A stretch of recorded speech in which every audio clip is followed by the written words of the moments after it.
Merry Christmas, everyone. It is time for a Christmas podcast. So we tried to figure out what we wanted to talk about right before Christmas. And I thought, well, you know what? Neither one of us have ever gone camping for Christmas. It's true. But a lot of people have, and they do. What would that be like? What's different? What's good? What's bad? What's scary? Why don't people do it? Why haven't I done it? I think more people have Christmas on the road than you think. Okay. Well, I sure wish they were sitting here right now and they could help us with this podcast. But hang in there. We'll muddle through. We'll talk about our perceptions and kind of what it might be like. Welcome to the RV Small Talk podcast, where we talk about trailers, truck campers, you know, all the things that go with them. We're your hosts from Princess Craft RV. I'm Lindsay. And I'm PJ. And we're just going to jump right in. Christmas on the road. It's like Christmas, but smaller, right? So is the problem with traveling for Christmas or camping for Christmas, or is my perception just that Christmas is supposed to be this big magical thing and everything is awesome and everybody gets together and it's your own personal Hallmark card? And somehow camping feels more remote, more quiet. So like camping takes away from not the magic of Christmas, but maybe the magic we create in our minds of what it looks like. And I know a lot of that goes back to like traditions, you know, like we have so many Christmas traditions in our family, and I feel like I'm the one that is like very tradition based. Like I get upset when we can't do this or that.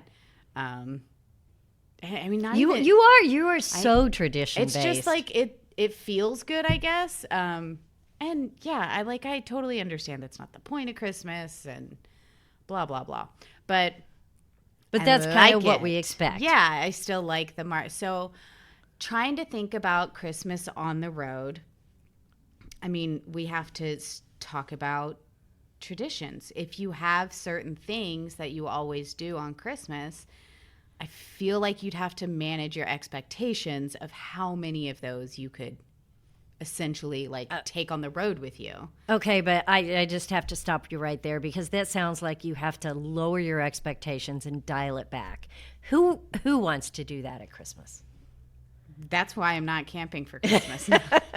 Well, no, but I mean, but maybe do you replace them with different traditions? Do you say maybe traditions isn't all of it? Okay, what's your favorite tradition at Christmas? We have a lot of them at our house. We do. What and is a lot your of favorite them are one? Really little, but I think I would miss the most like maybe the food traditions that we have. Okay. Which again is not even like a Christmas ham or anything like that. We have Christmas cinnamon rolls and breakfast casserole, and we like pretty much eat those all day. But we've been doing that for 30, 40 years. Yeah. And those could be easily translated into camping. Okay, you're right. Decorations. I mean, you can decorate a camper, right? You can. You can decorate a camp. I'm going to drive through a campground next week and see what it looks like. I think that's the one that I wouldn't miss as much. I don't think I would miss it much because it's really stressful. It is, and it's a lot of time. But maybe that's what would make it great in a camper is it takes probably a lot less time to decorate a camper. You could like put this there. Wait a minute, I just thought about something. The tree. That's like the biggest Christmas tradition of all. Oh yeah, Christmas tree. So do you decorate a tree at the campsite? You get a wall tree. You know, one of those a wall sticks to your wall. wall. No. That sounds like school, like decorating a classroom. I am not in. But that's the that. thing is we're shifting. We're shifting because we have a smaller area to work in. So okay, yeah, because everything is smaller. Would you miss a Christmas tree? You know what? I might not miss a Christmas tree as long as there was Christmas decorations. But I'm pretty big on Christmas decorations. So I'm not too big on all the tchotchkes around the house. which would be good if you're camping because you can't take as much of that, of course. But I love the lights and I love the festive outdoors and just the feeling. You know, I would have to decorate my campsite at Christmas. I would have to. And so I can't have too small of a vehicle because I'm going to have to fit Christmas decorations in there. Camping during the holidays, I mean, yeah, you'd have to just be super, super flexible in what you can bring, how you decorate, and the traditions. What tradition would you not be able to carry into camping that I think you would miss? One of the things we do at our house is we always do a Christmas puzzle. We have a big jigsaw puzzle out on the table, 500 or 1,000 pieces, and then late at night, everybody grabs a drink or some eggnog and works on a puzzle. And kids do it. Everybody does it. And you can work for 20 minutes and get up and walk away, and it's kind of this little gathering place. I think that's the tradition that would be hard. It's not doing the puzzle. I think you could do a puzzle in a camper. That would be a great camping activity. Lots of people do puzzles in campers. Really? Yes. But really? I don't think it would be doable to leave it out all day, which is the part of our Christmas puzzle is like you don't sit down and finish it. It's there all day, so you kind of come and go. I feel like in a camper, if you only have one table, right? I mean, but in all fairness, at our house during Christmas, there's 12 to 15 people, so there's a lot of people there. So we probably wouldn't have that if you were camping. It's true. So 3 or 4 people could probably manage a puzzle somewhere. I mean, that's kind of one of the things I remember. Would you bring all the presents with you? I mean, like you'd have to pre-plan. That's it. I feel like camping during Christmas, you would almost be like trading one stress for another, right? You don't have to decorate that much, and maybe you don't have to do all the pain in the butt traditions, right? Mm-hmm. However, you have to figure out, where you're going and the gas and the route and making sure you have everything with you already. Okay. As far as the presents and the food. The part about being ready 3 days earlier to go camping at Christmas sounds awesome. Awesome. I mean, because I always seem to kind of panic up to the last minute. Yeah. But if I knew that but all you're the just moving the I'm last minute up earlier. I know, but how great to have 3 days of no thinking about There's that. There's still a last minute. But then there's the where do you go? Where do you camp? I mean, getting there, like you said, the stress of planning the camping part of it. So what's harder? What's easier? What if you get there and the campground's closed? That's very poor planning. Yeah, well, but you should RV better. Okay. Google it's like we're talking crap about our customers. It's like when people show up at 4:55 and they're like, I didn't know you closed at 5. Google is your friend. Don't show up on a closed campsite on Christmas. It will ruin your Christmas. And it's your fault. No, it won't ruin your Christmas. It will be a little bit more chaos that you have to manage because holidays are chaos and camping is just a different chaos. Hopefully a smaller version, right. But who knows? Maybe that's the point. Like holidays are chaos, so go camping instead. And have the different kind of chaos. It's mini chaos. Mini chaos. So, campgrounds, though, maybe they don't. I mean, I would think nobody wants to check you in on Christmas Eve at 3 o'clock. They're probably doing something else off with their family. Something Christmassy. Something Christmassy. Not in a camper, or maybe in a camper. I don't know. But that would be a little bit of chaos. And, I mean, maybe things close early. I don't know. But let's say you've got the route planned, you get there, you don't run out of gas, nothing unexpected happens, the dog isn't throwing up, it is just the best camping trip ever. There are pieces in camping you can't control. Weather. Weather is big one. And I would imagine during Christmas time, weather is a little bit more unpredictable and dicey. Cold. I mean, Cold. maybe not here in Texas, but Hey, it's cold. but yeah, weather conditions can have a big impact on holiday travel. And like you said, like parks might be closed or change hours Right. during the holidays, things like that. So let's say it's a bad snow day or a blizzardy day, or in Texas, most of the time it's just nasty, cold, wet rain. So what if you have kind of a nasty day outside, it's Christmas, and you're camping? I mean, does it ruin your Christmas? Does it ruin my Christmas? There was a pause, and not if I chose to go camping for Christmas. No, you have to be ready for that. Yeah, I think you take on the responsibility of being disappointed. Like, I guess if you start with the expectation that you're not going to have the same holiday season that you have at home. Okay, that makes sense. Don't those make the best stories? That definitely makes the best story. I mean, that's the thing about traditions. Saying I've eaten cinnamon rolls every morning on Christmas for 39 years, I mean, might be a little bit interesting, but really it's just boring. Yeah, but it tastes really good. It's really boring. Traditions are boring. You know, somebody said traditions are peer pressure from dead people. You're not dead. And that's exactly what I said. I'm not dead Wait, yet. I'm not dead yet. It's peer pressure from me, and I'm alive. But when I am dead, I hope you still have cinnamon rolls for Christmas. If I want to. If you want But to. if I didn't want to, would you Okay. care? No, I'd Yeah. be dead. You're like the least peer pressured person ever. You'd be like, I don't Right. care, whatever. So with weather, if you're camping, you just have now we're to back to roll weather. with it.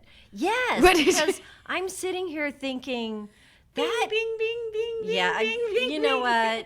what? So I am back to weather because I started thinking we're talking about traditions. We're talking about how things change and the chaos that ensues. And I'm thinking, would I have a hard time staying cheerful at Christmas if it was miserable weather outside and I was stuck in a camper that may or may not be all that big? I think that's a personality game. Is I think it? a lot of people would Is be it? super happy. Because a lot of people don't hold on to the traditions and the, I don't know, kind of like old school Christmas. I do love. You know, like who goes caroling anymore? Oh, yeah, well, you know, it's kind of like trick-or-treating. It's a dying... Do we even know what figgy pudding is? Do we want to know what figgy Wait, pudding did you is? just say trick-or-treating is dying? That less people are now having big parties that people go to instead of trick-or-treating. They're having trunk-or-treating, whatever. You know? Drunk-or-treating? No. Not drunk, although we did see some of that on Halloween. Drunk in the trunk? Drunk. Drunk. So if you are camping, it usually isn't by force. So you see,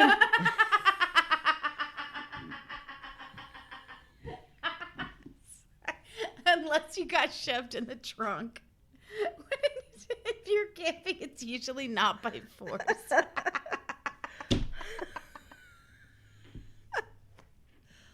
You're right.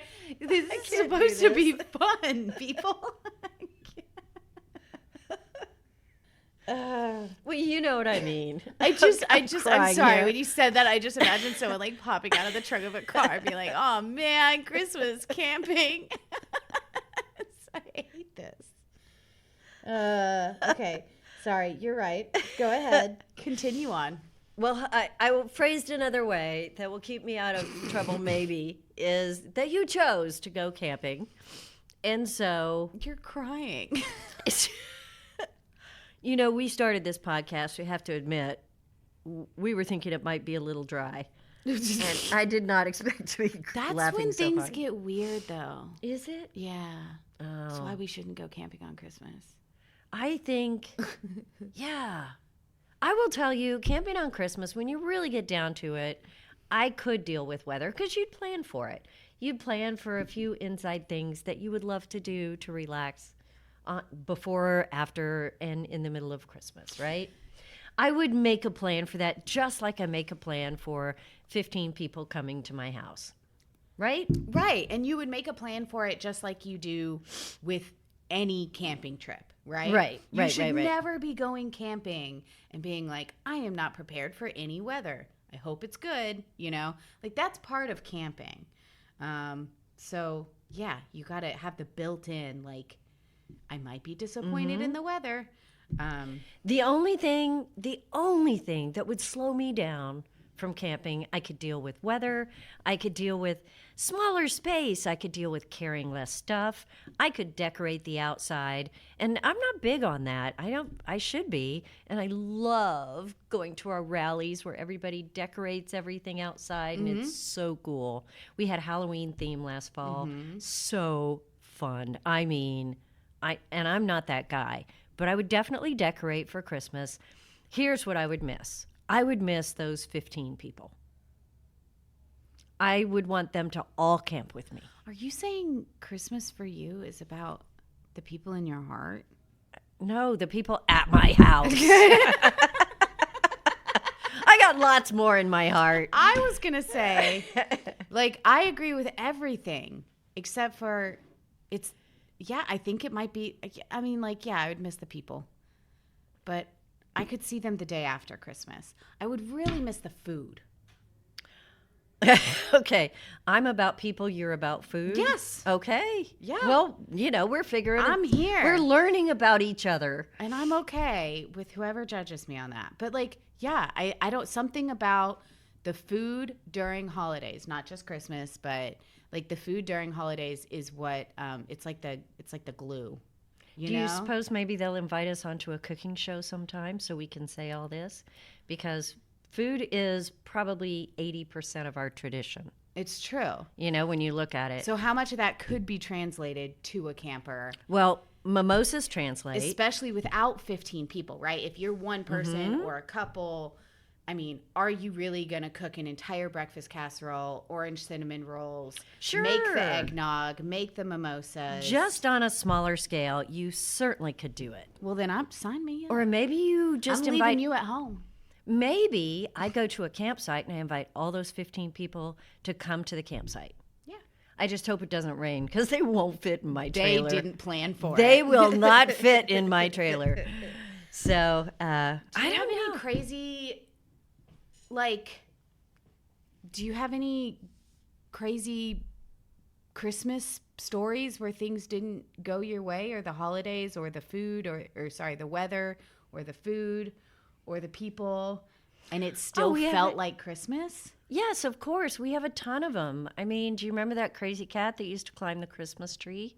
I mean, it was And then pee down the middle of it? Straight out of Christmas Vacation. We had the crazy cat. It was... I remember we've only had a real tree for 1 year. Was that the year? Oh, After that, we stopped getting a real tree because the cat destroyed it. Yeah. We've had, all kinds of crazy And things. it still felt like Christmas. And so it still camping during was Christmas Christmas. probably isn't as extreme as we're making it out to be. Maybe it's actually a really, really good story. But how many things go exactly according to plan in your house if you're not camping? Exactly. And the answer is really probably none of them. I mean, all the time. Last year, somebody was sick. I think. Do you remember the 2020 Christmas is when Kelsey had COVID, and she had to sit on the other side of the house, and we opened presents and we'd hold them up. And even our Christmas photo that year, she's like on the other side of the house, like, yeah, but that still felt like Christmas. Yeah, that was crazy. Where do you think would be the perfect camping destination for Christmas? I mean, would you want to, like, travel somewhere colder? Oh, I don't know. Travel warmer? Would you want to just stay near the house? That way some of those holiday woes would be put to rest because you're close by? If I was camping for a holiday, I would want to go someplace different than where I was so that I could have different experiences. Okay. Because then it wouldn't be like doing the same thing I do at home Just down the street? in a campground. It would be, maybe I wouldn't want those traditions. If I was camping, I would want to create something different. Yes. Do you know what It just occurred to me, that's the reason I would go camping. Shift your entire perception of what your Christmas looks like, because not only are you making memories and creating stories, but you're adding more experiences, right? Do you know what I've always wanted to do that is like really silly, and I probably never will because I have, all these traditions and family that we do, but I've always wanted to, like going to like a Chinese restaurant on Christmas is like a thing. I've heard that, and I don't understand it. Do you? I don't know either, but I think it would be really fun on Christmas to be by myself in a Chinese restaurant. By yourself? Yeah. I think we take our whole 15-person tribe to a Chinese restaurant. I don't know. I just think it would be fun to be like, hey, let's do that this year. It's like the complete. We can do that. Yeah. Why not? Wait a minute. Jackie's not here. So we don't actually have Jackie's birthday. All right. We're New doing it. traditions. But I'm sitting at a different table. Yeah, you can sit by yourself. That will be the new tradition. Lindsay eats by herself. By herself. I don't know. As long as she has food, she's okay. Good. I am so glad we did this because this kind of opens up my eyes to maybe we're too hung up on making everything the same. And yeah. I like how we went through the whole podcast trying to figure out how many traditions we could bring camping. And then the very last part of the podcast, we're like, yeah, who cares? Traditions New out the window. traditions. What are we doing? What are we doing? That's right. That's right. There are some pieces you can save, but, life is about experiences. Why not make a new experience for Christmas? And if you want to go camping for Christmas, please don't let this podcast deter you. Yeah. Please. It may not have been encouraging to you, Also, but it certainly was to me. Call us and tell us about it. Yes. Email us and tell us about it. We definitely would love to hear about everybody's camping on holidays. Yeah. Because you know what? We might talk about this again on the podcast. I would love to know how many traditions are brought versus left behind. Because we can talk about what we might do, but I'm really curious about what people actually do. You know what? I have an idea. If people will tell us about their holidays when they're camping, maybe next year for our Christmas podcast, we can interview those people and chat with them, have them on the podcast, and hear what they do. Because now they already know what we do and don't do. We don't camp for holidays, but maybe we should. Yeah, and if you're camping for Christmas this year, yeah, tell us. Yeah, let us hear about it. And I want pictures. Yes, we need pictures of decorated campers. Well, this was fun, Lindsay. Was it? Yes, it was. I don't usually cry on podcasts because I'm laughing so hard, but you got me this time. You got yourself. Yeah. You won't escape the holiday chaos, but you could bring it with you. But it's on wheels camping. now. Yeah, that's right. On wheels. Well, I guess we'll talk to you again in 2026. I hate saying that. Yeah, because we have one more podcast. Oh, we do? Yeah, but we won't. You won't hear from us until after the new year. So stay tuned. I think we're going to be talking about different trends of what camping is going to change in 2026. So that'll be nice. Do we have flying campers yet? Because We I don't. feel like that needs to be a trend. Think AI can do that because that's apparently the thing for 26. Camping with AI? No, that's gonna be AI in general. that's gonna Maybe be- it can make a flying camper. So AI camping. That'll be a fun podcast. I'm ready. okay. Well, y'all have a happy holidays, and we'll talk to you next year. Bye. Bye.